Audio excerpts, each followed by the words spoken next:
So I came up with a melodic idea. I phrased some parts. I'll jam with it a little bit and then I will arrange the rest of the tracks live. Then I'll break down the process and everything. Then I will produce it, mix it and master it.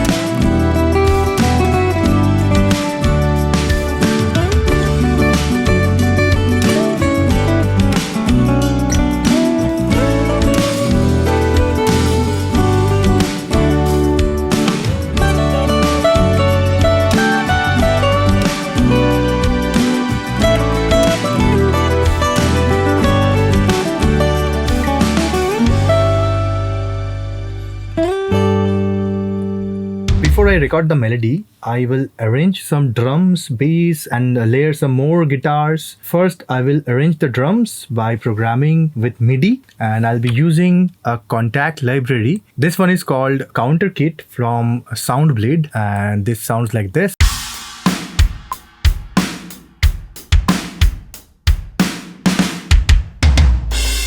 And I have used the patch Fat Kit, and with that I'll be layering some more guitars and some more bass. So here is the MIDI that I programmed and performed. I kept it a little live kind of feel. Only I have quantized the kick and rest of it is not hard quantized.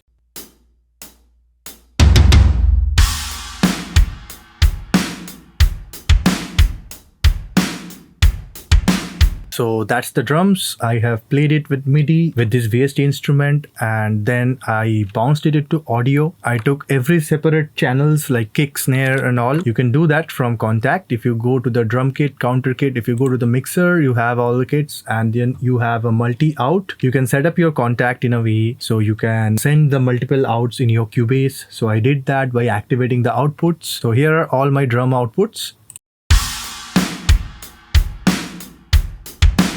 Here is the kick, snare, then I have the overhead microphones, then I have the rooms.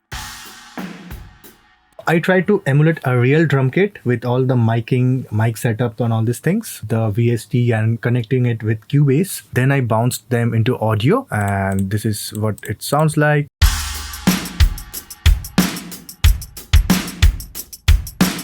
For the tambourine, I used this one. This is from Clapbox. So I played it like this. Because I wanted to use some organic sounds and not just program everything. So with the drums being programmed, I wanted to use this percussion. I played it and recorded it live. And with the drums, the tambourine, it sounds like this.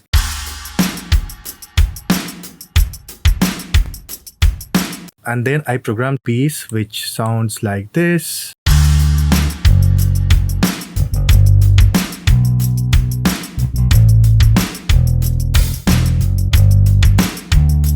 For the bass, I have used another Kontakt library called the Rickenbacker bass, and this is how it sounds.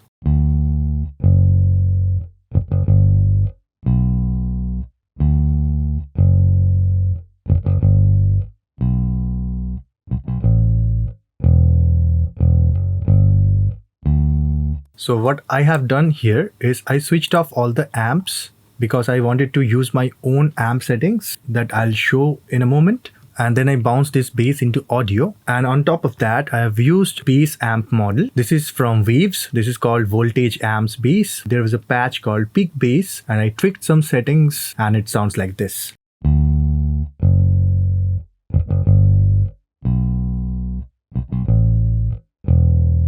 Why I did this? Because in the Rickenbacker bass, I wanted to just take the DI signal, the direct input. I wanted to put my own amp settings, that is this voltage amps bass, and then I got this sound.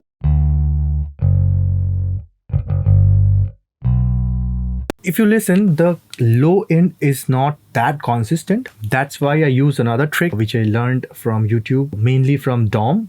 Dom is a very nice guy who makes fantastic videos about Cubase. I learned this technique from him. I created another track called Sub Bass. This is a stock VST synth called the Retrolog. What I did here, selected two oscillators. In the oscillator 1, I selected a simple sine wave and I put the octave at 16 and it sounds like this.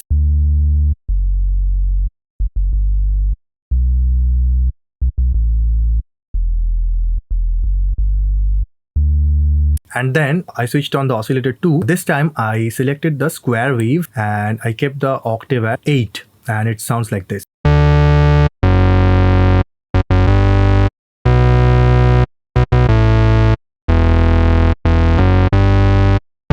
Now I'll play with the cutoff knob and I will just use the sub frequencies.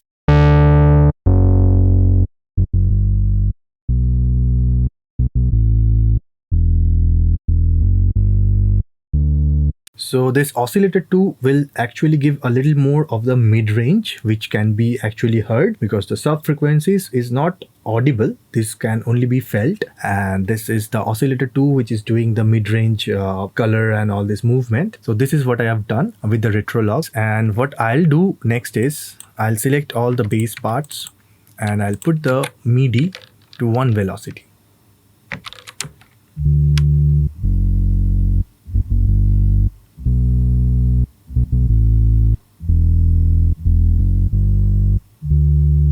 So now I have a consistent bass. So how I just made everything a fixed velocity. You can select all the notes by pressing Command A on Mac or Control A on Windows. And then you can go to MIDI, Functions. Then here you can click on Fixed Velocity. I have a shortcut, so I use that and done.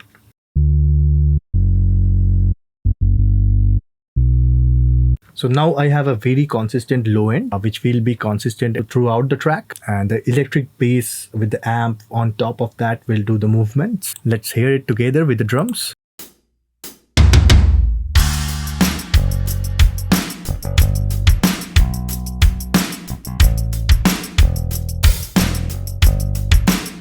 Now I will engage the sub bass.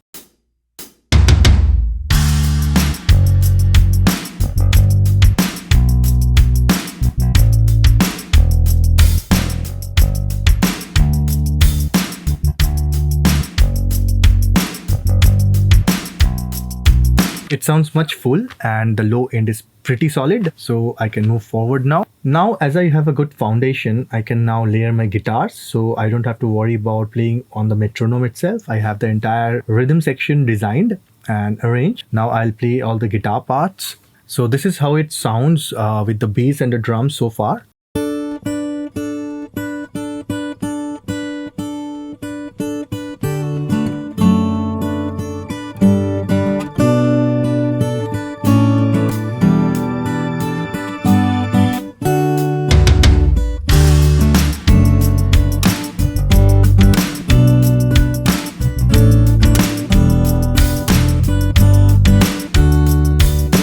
If you haven't watched how I comped my guitar takes, I recorded multiple takes on a loop and then I comped them together and selected the best parts out of each take and build one final take. If you have missed that video, you can check the previous video and the link is somewhere here. And now I have recorded 2 more strummed acoustic guitar parts. One I have panned to 50% to the left and 50% to the right, and this is how it sounds on the left channel.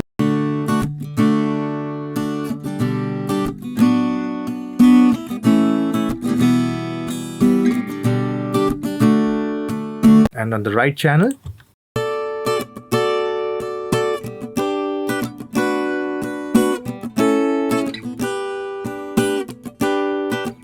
I haven't played the same part twice and double tracked it. I have kept a little bit of difference. On the right channel, I played a different interval and on a different octave, and so both of them together sounds like this.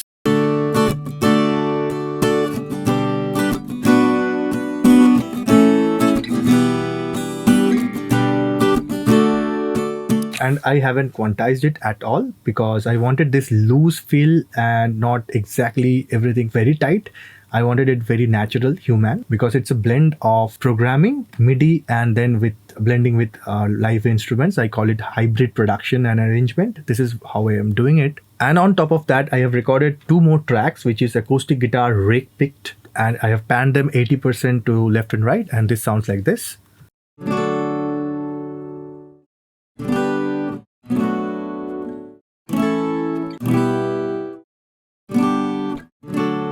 And I have just chopped it a little bit and apply some fade in and fade outs just to clear the noise and everything. And with all the guitars together, it sounds like this.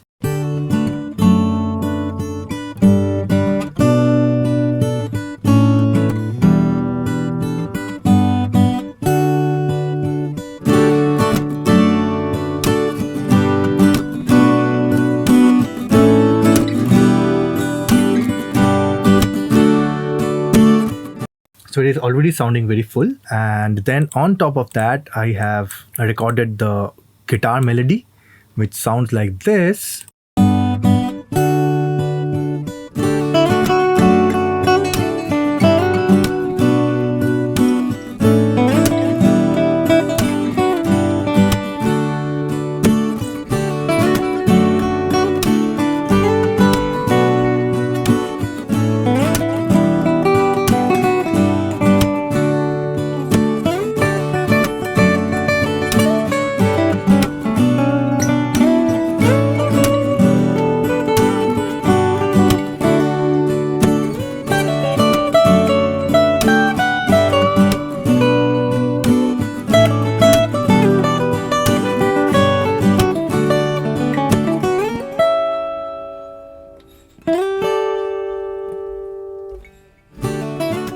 So this is how it sounds, and then with the drums, the bass, and all these things. But before that, I have added 2 more parts. I call it the guitar harmonies on this section, and I panned it 75% left and right, and this sounds like this. And with the lead, it sounds like this.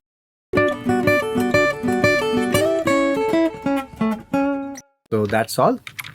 And let's listen it with the drums.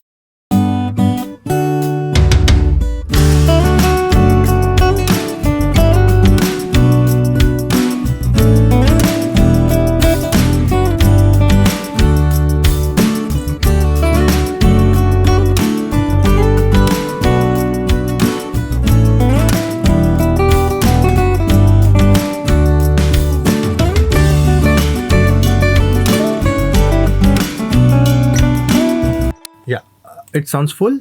And just one more thing, I have added some synths, and in the intro what I did is I added a pad.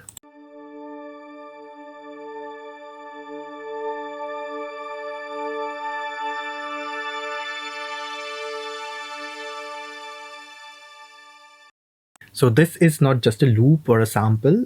This is something I created with MIDI and some processing. And this is not a part of mixing. This is how I am designing my sounds and selecting my sounds before I start mixing and all this thing. I'm just producing, arranging the track, and from the very first go, I try to think about the mixing and design my sounds in a way so I do not have to work a lot in the mixing and then enhance my sounds, because I call it production. So let me show you how I designed this pad riser sound.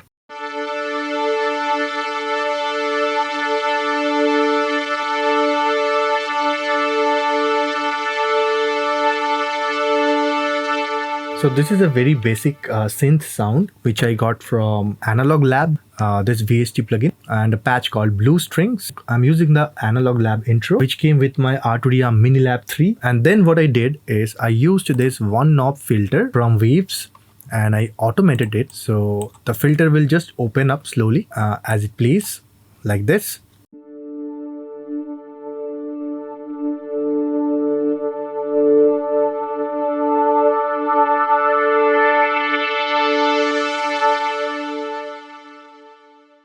And then what I did is I used this plugin called Shimmer. This is a Cubase stock plugin. This is basically a reverb, delay, pitch modulation type of a thing built into one plugin. And this is a stock plugin. And by just the default plugin, it sounds like this.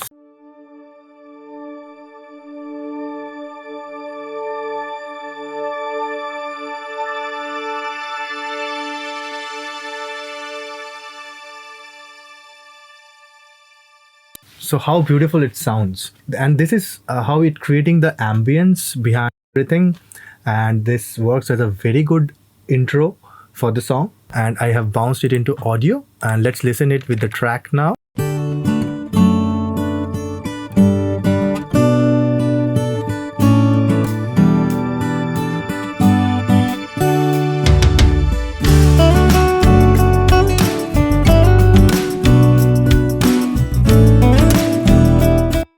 And then I have used a few more pads, which is the same tone from Analog Lab.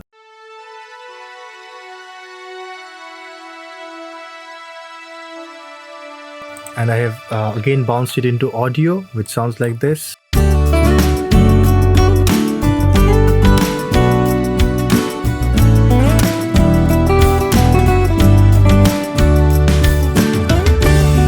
And I don't like to use pads as simple chords in the entire song. I just pick some parts and I play some harmony behind the main melodies, and that's how I love to use pads and background instruments like this. And then I have used a grand piano, which has been like put into a huge washed out sound with a reverb.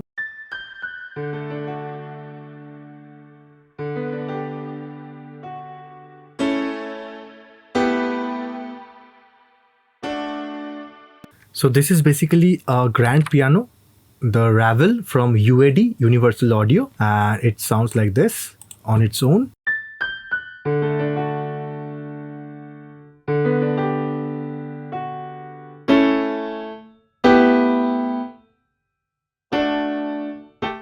Just like that. And I have used Crystalline, reverb plugin from Baby Audio, and it sounds like this.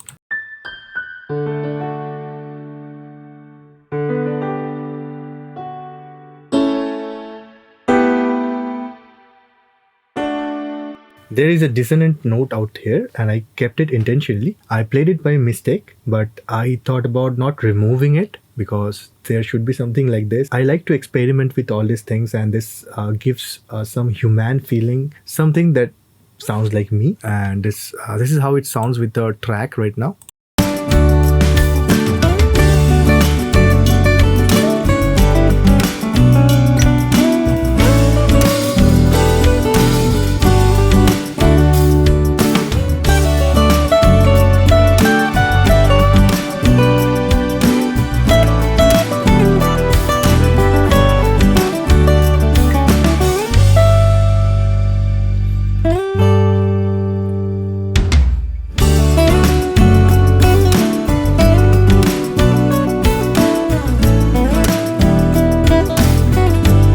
And the last thing that I added was another synth, and this sounds like this.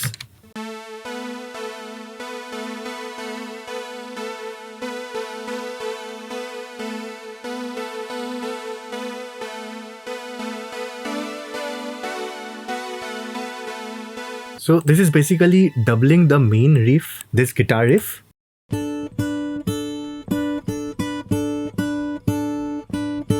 So this was the main idea of the song, from where it started everything. If you haven't watched the video, I have built this live while recording this video. You can check the part 1 of the video. The link is out here. And this is where it all started. And with this synth, I just doubled this guitar riff.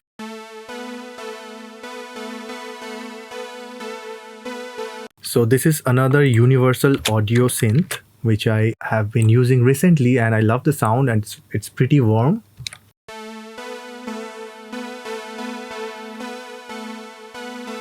Patch is called Angelica.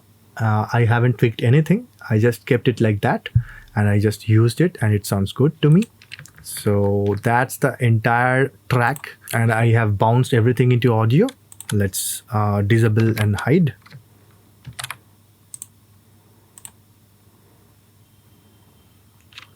Right now I'll be balancing them together and check how it sounds.